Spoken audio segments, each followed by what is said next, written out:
I want you to really understand syndications. It's a really exciting business, whole different way to get into the big game without being big to start. And we'll talk, first of all, about the definition, then the concept, the business model, and the action to succeed. I want you to, as a disclaimer, consult with a qualified attorney for your real estate strategies, especially as they relate to SEC. Is that a clear disclaimer? Yes. Okay, so don't go like cowboys out there, I'm going to just go raise capital and all this. You can get in trouble. The SEC now, as they change the rules and all this, they're more hypersensitive about any stuff that's done wrong. I'm filming this thing, so you don't need to record. Cannot solicit directly with each other. No distributing of any flyers or investment material. These are the disclaimers I have to do for this stuff. So let's talk about what's a security.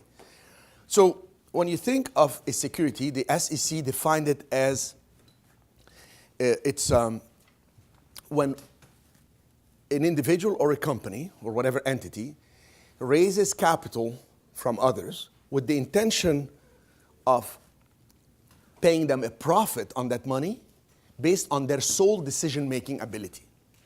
So if I'm going to give you the money and you're going to go and deploy the money, Lori, okay? I'm going to give you money and Johannes is going to give you money and Russ is going to give you money.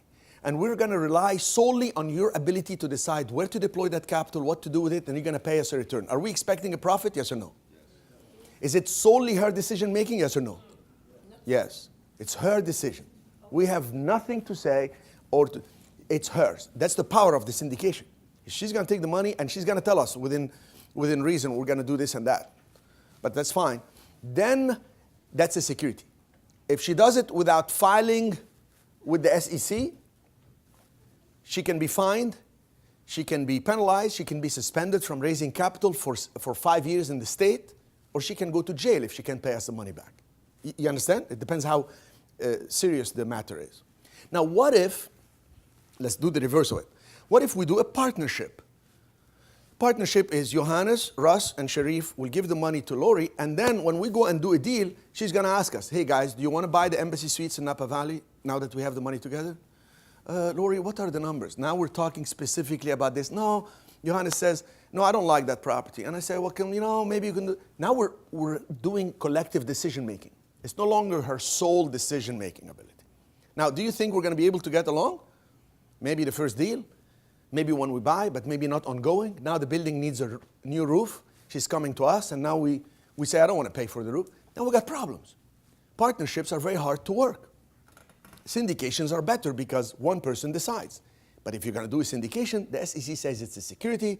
You're going to raise the money from people and go deploy it. Now, what's a joint venture versus a partnership? A joint venture is if Johannes has an LLC, I have a C corporation, and Russ has an S corp. These are entities partnering up. So joint venture is like a partnership, but instead of individuals, it's entities. You're with me on this? So now, what's the best structure to take money and deploy it? Is to do a syndication, because the SEC said, I'm going to give you an exemption. What's an exemption? An exemption is you don't have to give us all the details about everything under the sun. You can just do what's called, these are the best two regulations, in my opinion at least anyway. Reg D, it's a regulation that was in 1933, Regulation D. So we'll say Reg D, and you have the main two types. I'm not going to give you a lot of nuances and details. 506B and 506C. There are two types. This was created in 2012. This is since 1933. 506B and 506C are two types of ways to raise money. In 506B, you can have unlimited number of accredited investors. Now, who can tell me what's an accredited investor is? Yes, ma'am? Somebody whose net assets is over $1 million. Excluding their? House. Excluding their primary residence. Or what? $200,000 a year if they're single, and if they're married and filing jointly, $300,000. And they should have made that money in the past 2 years and expecting to make it in this fiscal year. You're with me so far?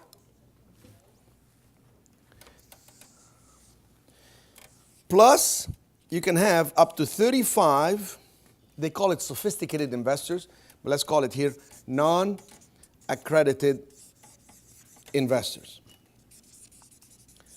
What is non-accredited investors?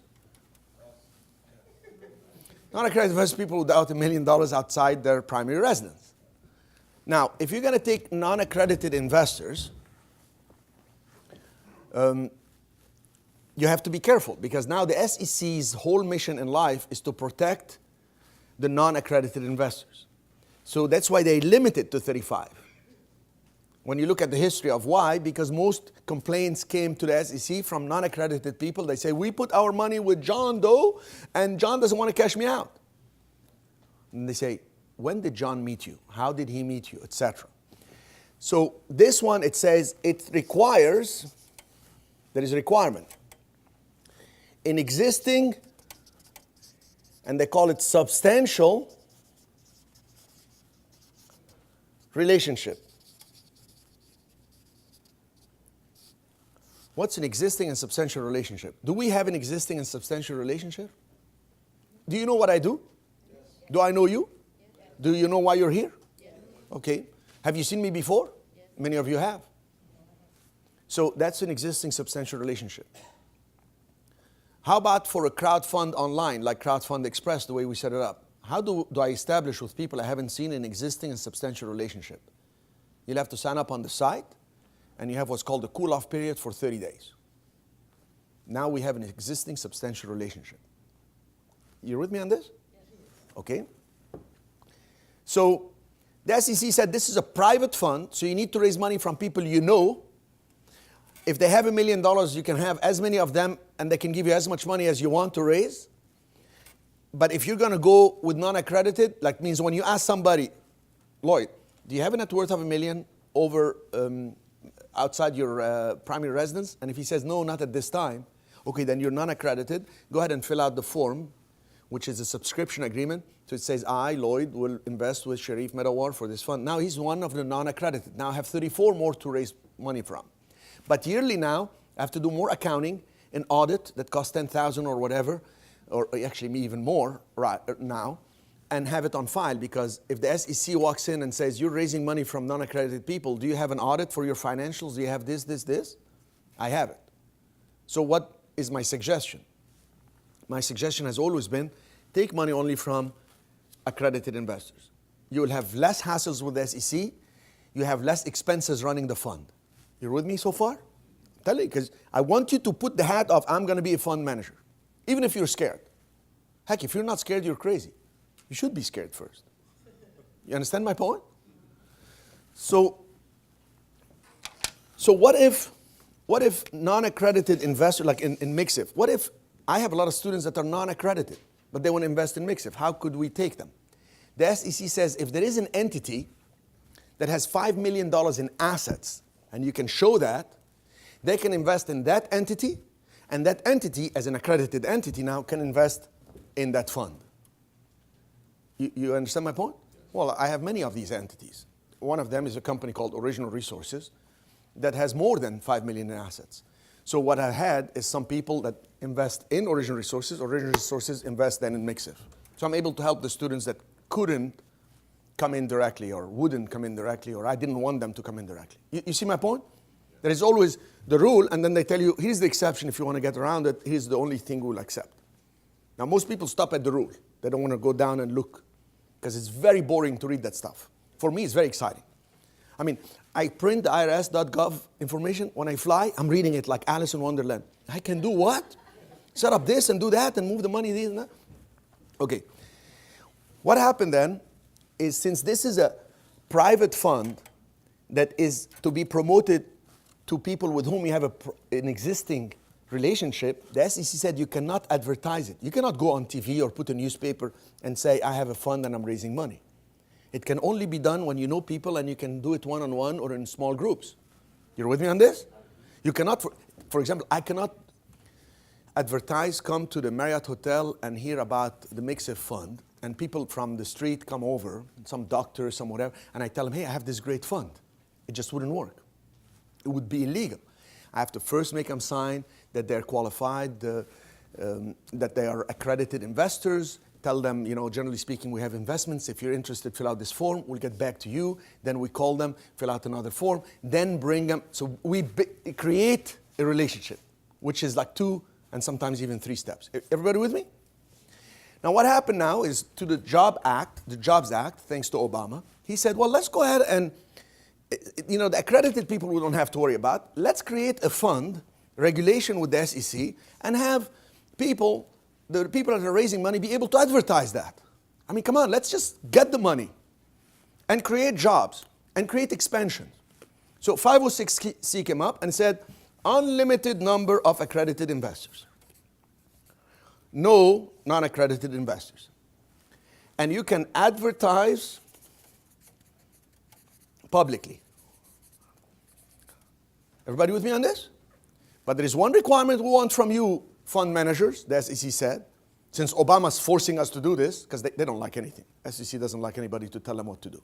But they said, well, since we're forced to do this, you can go raise unlimited capital from accredited investors. You can advertise publicly. And actually, when you advertise publicly and people come in, you need to show us, the SEC said, that you've done some due diligence on that investor, that he or she showed you they're accredited. So you need to get their last 2 years of taxes. You need to get their social security and verify, some assets. If they say they own assets, you need to verify. Show us you've done some due diligence that is reasonable and you have it on file. Here, let me just repeat here. Here, it's only to private people you know. You cannot publicly advertise. And when people tell me I'm accredited, I interview them and I keep notes. It's like, Timmy, tell me a little bit about how come you're accredited. Well, I flipped 6, 7 homes. Here are the pictures. Here's what I've done. Here are my investors. I've done this with some people. Okay, Timmy, that's good enough for me. You can invest with me. I don't have to ask her for the tax. She claims to be one. She signs off on it. I don't have to do much. You see the difference? But I'm not advertising publicly. Here, I'm advertising publicly. So now, Timmy comes in and says, I'd like to invest with you in your 506C here. And this is going to be great. I saw your ad and I came in. Well, Timmy, can you send me your last 2 years' taxes? Now, if she doesn't, then that's her problem. That's issues. But I am supposed to have some backup. You're with me on this? My suggestion for us is if we do work together, if we set up the fund that I'm telling you, this is the one we do. You're with me so far? Yeah. Why? Because we can, on the Crowdfund Express, what I'm giving you is just now think how the pieces are going to connect together. On the Crowdfund Express, the company I own that will publicly raise capital, is going to allow me to put our fund publicly and we raise capital. Now that capital we raise, we share profits on. You're with me on this now? 'Cause I got the platform. And you would never go on that platform unless you have been an existing fund manager. But you will instantly become one because I am co-signing with you. I'm the co-issuer. And I own the site. You're with me so far? So what happens is we do this one. We're able to publicly advertise whatever we do. Send them to the site. I have automated the entire process because now we're dealing with third-party companies that will ask them online, please attach this, attach that. Within 24 hours, we'll be the fastest company to approve people and say, here, you want to invest in this? You have been approved. So we got the strategy, we got the structure, we got the system, and we got the platform.